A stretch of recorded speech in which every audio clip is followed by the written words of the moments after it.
அவங்க பண்ற விஷயமும் ரொம்ப பெருசா இருக்கேப்பா அப்படிங்கிற மாதிரி தமிழ் எழுத்துக்களை அதுவும் லேப்டாப்ல இங்கிலீஷ் கீபோர்ட்ல வந்து கரெக்டான ஒரு குறிப்பிட்ட டைம்குள்ள டைப் பண்ணிருக்காங்க அப்படின்னா யார் அவங்க என்னென்ன விஷயங்கள் பண்ணிருக்காங்க அப்படிங்கறதா இன்னைக்கு நம்ம தெரிஞ்சுக்க போறோம்.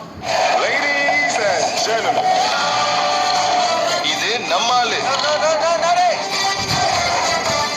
யார் அந்த குட்டி என்னென்ன விஷயங்கள் பண்ணிருக்காங்க அப்படிங்கறத தெரிஞ்சுக்கிறதுக்காக இன்னைக்கு அவங்க அம்மா நம்ம கூட இருக்காங்க. வணக்கம். வணக்கம், எனது பேர் Geetha Ganesh.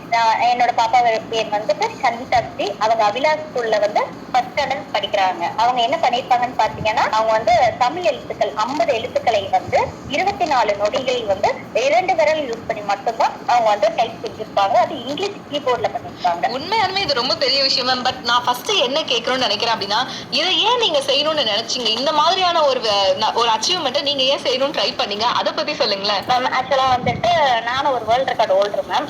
India book of records, Asia book of records, Kalam book of records, கின்னஸ்ல கூட ப்ராஜெக்ட் போயிட்டு இருக்கு மேம். அதனால என்னோட டைப்பிங்ல என்னோட ரெக்கார்ட் பாத்தீங்கன்னா, டைப்பிங்ல வந்து ஏபிசிடியை வந்து ரிவர்ஸ் லேசர் 2A 4 செகண்ட்ஸ்ல ஒரு விரல டைப் பண்ணிட்டு மேம். கிராண்ட் மாஸ்டர் அவார்டு கொடுத்துருக்காங்க எனக்கு.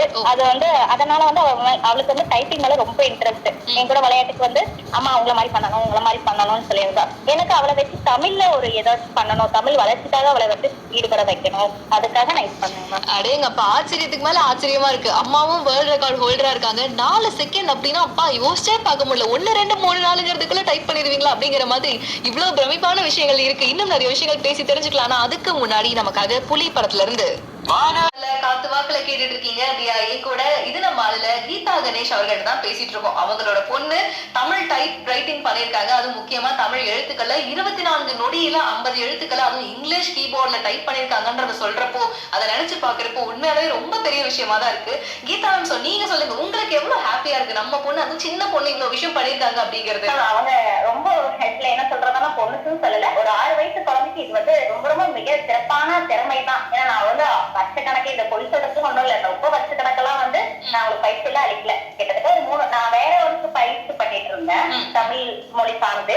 ஆனா வந்து நீங்க என்னோட டைப்பிங்ல தான் பண்ணணும், டைப்பிங் கீபோர்ட் எடுத்துக்கிட்டே இருக்கா. சரிவா, நம்ம தமிழ் எழுத்துக்களே நம்ம பண்ணுவோம்னு சொல்லிட்டு தான் ஒரு கிட்டத்தட்ட ஒரு 3 to 4 மாசம் அவளுக்கு பிராக்டிஸ். அவ ரொம்ப இன்வால்வ்மெண்ட், ஏதோ ஒண்ணு பண்ணணும் அப்படின்னு சொல்லிட்டு கேட்டுட்டே இருப்பாங்க மேம். அதுக்காக அவளுக்கு உண்மையாலுமே சூப்பரான விஷயம் தான். நான் பொதுவாவே கேட்கிறேன், இப்போ இருக்கிற காலகட்டத்துல நிறைய குழந்தைங்க வந்து இந்த மாதிரியான விஷயங்கள் கத்துக்கிறாங்க இல்லையா? நிறைய சிலம்பம் சுத்துறது சின்ன வயசு தான், நிறைய டேலண்ட் இருக்கு. அதை பத்தி நீங்க என்ன நினைக்கிறீங்க? ஐயோ மேம், அதெல்லாம் நமக்கு வர பிரசாதம், நமக்கு கடவுள் கொடுத்தது. இப்போ வந்து முதல்ல இருக்கிறத கம்பேர் பண்ணும்போது இப்ப குழந்தைங்க வந்து ரொம்ப இன்டெலிஜென்ட். அவங்க கேட்கிற கேள்விக்கு நமக்கு வந்து ஒரு எலிஜென்ஸோட ஒரு பதில் சொல்றதுக்கே ரொம்ப கஷ்டமா தான் இருக்கு. ஏன்னா அவங்க எப்பவுமே வந்து இப்ப என்ன கேட்கறாங்க, நம்ம ஃபர்ஸ்ட் காலத்துல நாங்க இப்படி இருந்தோம் அப்படி இருந்தா நம்ம அம்மா எல்லாம் சொல்லும்போது நம்ம கேட்டுட்டோம். இப்போ வந்து அவங்க என்ன கேட்கறாங்க, டெமோ கேட்கறாங்க. அந்த மாதிரி சொல்லும்போது ரொம்ப இன்டெலிஜென்ட்டா இருக்கிறாங்க, ரொம்ப ஸ்மார்ட்டா இருக்கிறாங்க. இன்னொன்னு ஆர்ட் ஆஃப் போறதுக்கு ரொம்ப இன்ட்ரெஸ்டா இருக்கிறாங்க. சோ இவங்களை வச்சு அவங்க திறமையை நம்ம கொண்டு வரது நம்ம பேரண்ட்ஸ் கையில தான் வந்திருக்கு. கண்டிப்பா கண்டிப்பா, உண்மையாலுமே சூப்பரான விஷயம். உண்மையாலுமே இந்த விஷயத்தை கேட்கறதுக்கு எனக்கு பயங்கர ஹாப்பியா இருந்தது. சோ கடைசியா கேட்டுட்டு இருக்க எல்லாருக்கும் இந்த இடத்துல நீங்க என்ன சொல்லணும்னு நினைக்கிறீங்க?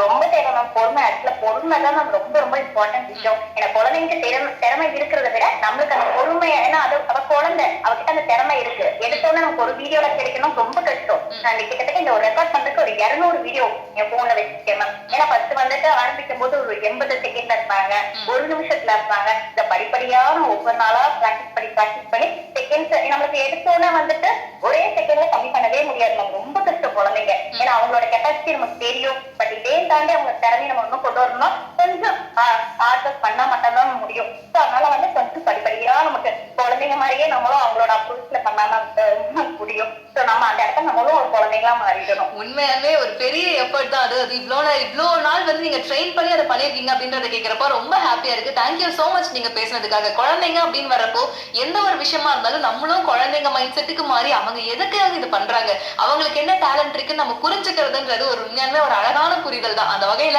பேரண்ட்ஸுக்கும் குழந்தைக்கும் நடுவுல ஒரு புரிதல் சூப்பரா இருந்துச்சு அப்படின்னாலே அதனுடைய ரிசல்ட் இந்த மாதிரி தான் இருக்கும் அப்படின்னு நினைக்கிறேன். அப்போ இன்னுமே வந்துட்டு நிறைய சாதனைகளை அவங்க வாழ்க்கையில செய்வாங்க அப்படிங்கறதுல எந்த ஒரு டவுட்டுமே கிடையாது.